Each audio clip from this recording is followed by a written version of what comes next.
जब मैं सड़क पर आई तो ठंडी और ताजी हवा के स्पर्श मात्र से ही मुस्कुरा पड़ी। तभी मेरी नजर एक ज्योतिष केंद्र पर पड़ी तो वहां जाने से मैं खुद को रोक न सकी।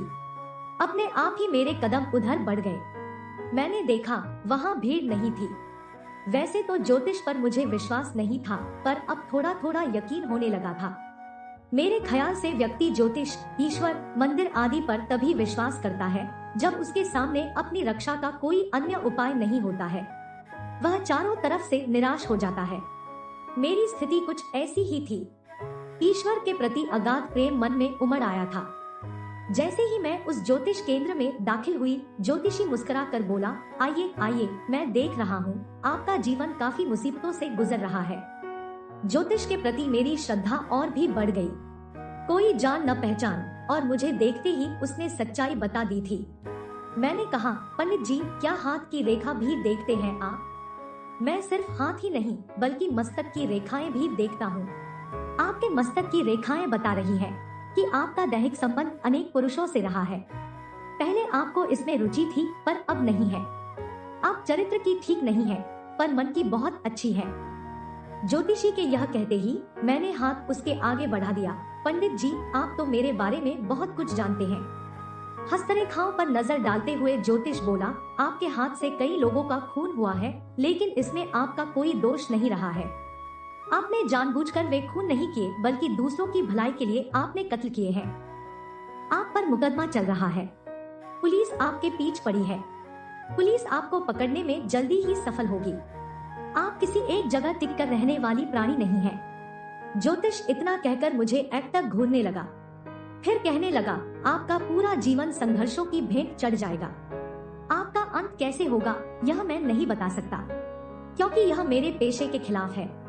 ज्योतिषी चुप हो गया। मैं भी इससे अधिक कुछ जानना नहीं चाहती थी। जो भविष्य के गर्भ में था, उसको जान लेने के बाद तो जीवन की सार्थकता ही समाप्त हो जाती है। कुछ तो रहस्य व्यक्ति के सामने होने ही चाहिए। रहस्य और रोमांच ही तो जीवन है। मैंने पंडित जी को 200 रुपए दिए और ज्योतिष केंद्र से जाने के लिए उठ खड़ी हुई। तभी पंडित जी ने टोक दिया, मुझे पूछना तो नहीं चाहिए, लेकिन क्या करूं, आदत से मजबूर हूं। क्या आप इसी शहर की रहने वाली है? और कौन कौन है आपके परिवार में? हाँ, मैं पिछले 2 माह से इसी शहर में हूँ। मेरे परिवार में कोई नहीं है। मैं ज्योतिष से नफरत करती थी, पर यह विद्या कितनी अमूल्य है। अच्छा, मैं फिर मिलूंगी। इतना कहकर मैं जैसे ही दरवाजे की ओर बढ़ी, वह ज्योतिषी भी मेरे पीछे हो लिया। मैंने मुड़कर कहा, आप क्यों कष्ट कर रहे हैं? यह तो मेरा फर्ज बनता है। चलिए, मैं आपको कुछ दूर तक छोड़ दूं। आप इतनी खूबसूरत है कि कौन नहीं आपके साथ कुछ पल बिताना चाहेगा। ज्योतिषी अचानक ही इतना बदल गया कि मैं आश्चर्यचकित रह गई। ज्योतिष के इतने अच्छे जानकार व्यक्ति की कमजोरी भी खूबसूरत और युवा स्त्री है। मैं यही सोचती हुई बोली, पंडित जी, पराई स्त्री की प्रशंसा करना ठीक नहीं, यह तो आपको मालूम ही होगा। आप लौट जाइए। आप तो बुरा मान गई। जो चीज सुंदर होगी उसी की तो प्रशंसा की जाएगी। देखिए, मैं अपनी पत्नी से अलग रह रहा हूँ। आपका इस संसार में कोई है नहीं, फिर हम दोनों साथ क्यों न रहें? ज्योतिषी यह कहते कहते मेरे काफी नजदीक आ गया था। मैं सोच रही थी, यह ज्योतिषी सच ही कह रहा है। साथ साथ रहने में बुरा ही क्या है? ज्योतिषी अकेलेपन से शायद ऊब गया है। मैं भी भागदौड़ की इस जिंदगी से जार जार हो गई हूँ। यह तो मेरे अज्ञातवास का समय है। वैसे भी मेरा अधिकांश समय अय्याश और विलासी मर्दों के साथ गुजरा है। जब मैं एक ज्ञानी पुरुष के साथ रहूंगी तो शायद जीवन का अर्थ समझ में आ जाए।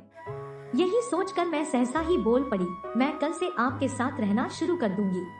अब तो आप लौट जाइए। ज्योतिष बहुत खुश हुआ और लौट गया। फिर मैं अगली शाम को उस ज्योतिषी के यहाँ रहने के लिए आ गई। मेरी यह हार्दिक इच्छा थी कि मैं यह जानूं कि कर्मकांड के जानकार लोग कैसे होते हैं। दूसरों को उपदेश देने वाले खुद उसका कितना पालन करते हैं। ज्योतिषी ने कहा, आप बाथरूम में जाकर नहा धोकर पवित्र हो जाइए, फिर हम कुछ ध्यान योग की बातें करेंगे। मैं नहाने चली गई। कोई 15 मिनट बाद जब बाथरूम से निकली तो देखा ज्योतिषी सिर्फ लंगोट पहने बैठा ध्यान मग्न है। मेरे पैरों की आहट से उसकी आंखें स्वतः ही खुल गई। वह मुस्कुराकर बोला, आप भी वस्त्र उतार ध्यान मग्न हो जाइए। यह सुनते ही मैं आश्चर्य से बोली, क्यों, वस्त्र उतारना क्या बहुत ही जरूरी है? ध्यान में तो ऐसे भी बैठा जा सकता है। नहीं देवी, वस्त्र ऊर्जा के प्रवाह को रोकते हैं, जिससे ध्यान से मन भटकता है। आप निर्वस्त्र हो जाइए। ज्योतिषी के शब्दों में खींच और कठोरता थी। मैं थोड़ी तल्ख आवाज में बोली, पंडित जी, मैं देख रही हूँ आपका ध्यान में मन भटक गया है। आप ध्यान में लीन नहीं हो पा रहे हैं। आप तो इस समय मेरे साथ मानसिक सहवास कर रहे हैं। मैं ज्योतिष नहीं जानती, पर किसी के मनोभाव को पढ़ना अच्छी तरह जानती हूँ। आप ज्योतिषी के अच्छे जानकार हैं, इसमें कोई शक नहीं, पर आपकी इंद्रियां भी आपके वश में है, इस पर मुझे शक है। किसी विद्या को जानना अलग बात है और ध्यानयोग की मदद से स्वयं को साधना अलग बात है। बड़े बड़े ज्ञानी मुनि भी स्त्री को सामने बैठाकर अपने शरीर को नहीं साध सके, तो फिर आप मुझे अपने आगे निर्वस्त्र बैठाकर ध्यान योग में लीन कैसे हो सकेंगे? मेरे यह कहते ही पंडित जी आसन से उठ खड़े हुए और मेरे पैरों पर गिर पड़े। मैं अपनी पत्नी से अलग होकर ध्यान योग में लीन होने का अभ्यास कई सालों से कर रहा हूँ, पर जाने क्यों मन नारी देह में ही जाकर घुल मिल जाता है। तुम यदि चाहो तो मेरे सामने का मार्ग प्रशस्त कर सकती हो। वह कैसे पंडित जी? यह कहकर मैं उसे घूरने लगी। मुझे तृप्त कर, मेरी इंद्रियों को यौनमुख का स्वाद चखाकर तुम मेरे भटकाव को रोक सकती हो, लेकिन मैं ही इसका माध्यम क्यों बनूं? आप शादीशुदा है, अपनी पत्नी को इसका माध्यम क्यों नहीं बनाते?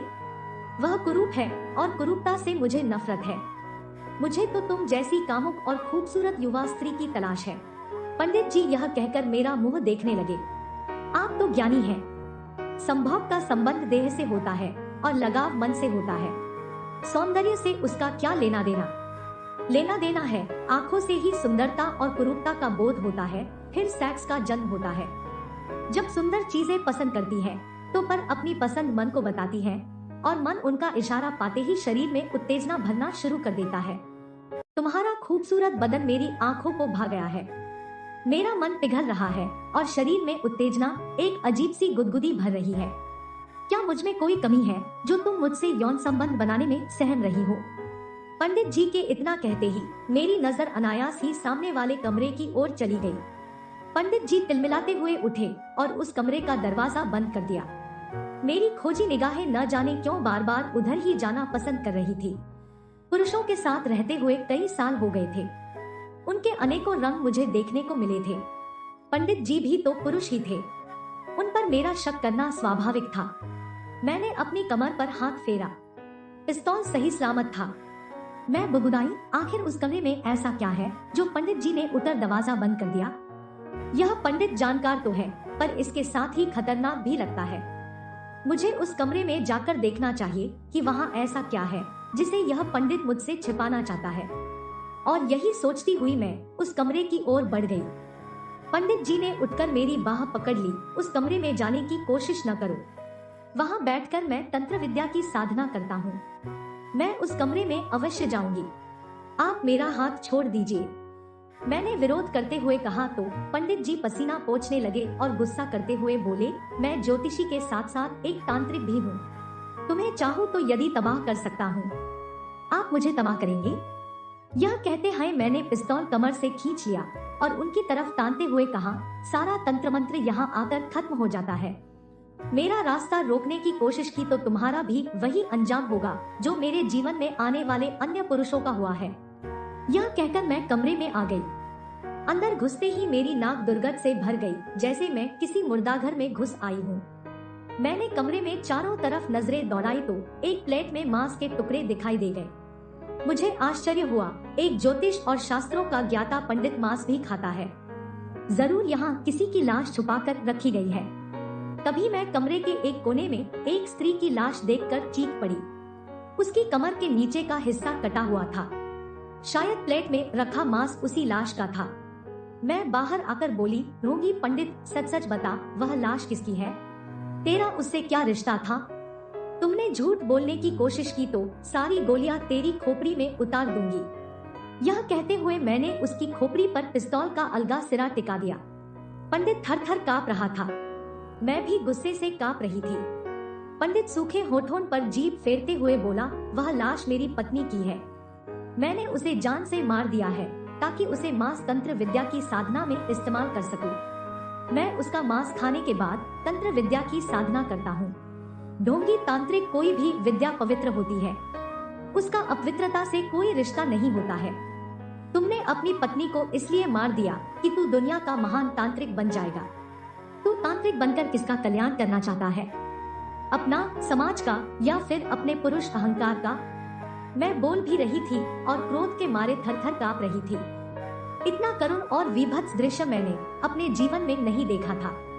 आज भी पढ़े लिखे बुद्धिजीवी लोग तंत्र साधना के नाम पर अपनी पत्नी तक का भी कत्ल करने में संकोच नहीं करते हैं।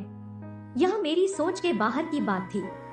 तभी वह पंडित मुझे घुरते हुए कहने लगा, वह इसका विरोध करती थी, मुझे अंधाविश्वासी और ढोंगी कहकर कर अपमान करती थी। तब मैंने सोचा, मुझे एक ताजा शव की जरूरत है। पत्नी से ज्यादा सुलभ दूसरा कौन हो सकता है? मैंने एक रात उसकी हत्या कर दी। उसकी मृत्यु मेरे ही हाथों लिखी थी। उसकी कुंडली में यही लिखा था कि उसे उसका पति ही मारेगा। बस मैंने वही किया जो विधाता ने लिखा था। तू कौन होती है मेरी साधना और विधाता के कार्यों में दखल देने वाली? यह कहकर उसने मुझे एक जोर का धक्कर दे दिया। मैं गिरते गिरते बची, लेकिन पिस्तौल हाथ से छूट गई। पंडित बड़ी फुर्ती से पिस्तौल की ओर झुका, पर मैंने आगे बढ़कर पिस्तौल पांव से दबा दिया और मैंने भी उसे एक जोर का धक्का दे मारा।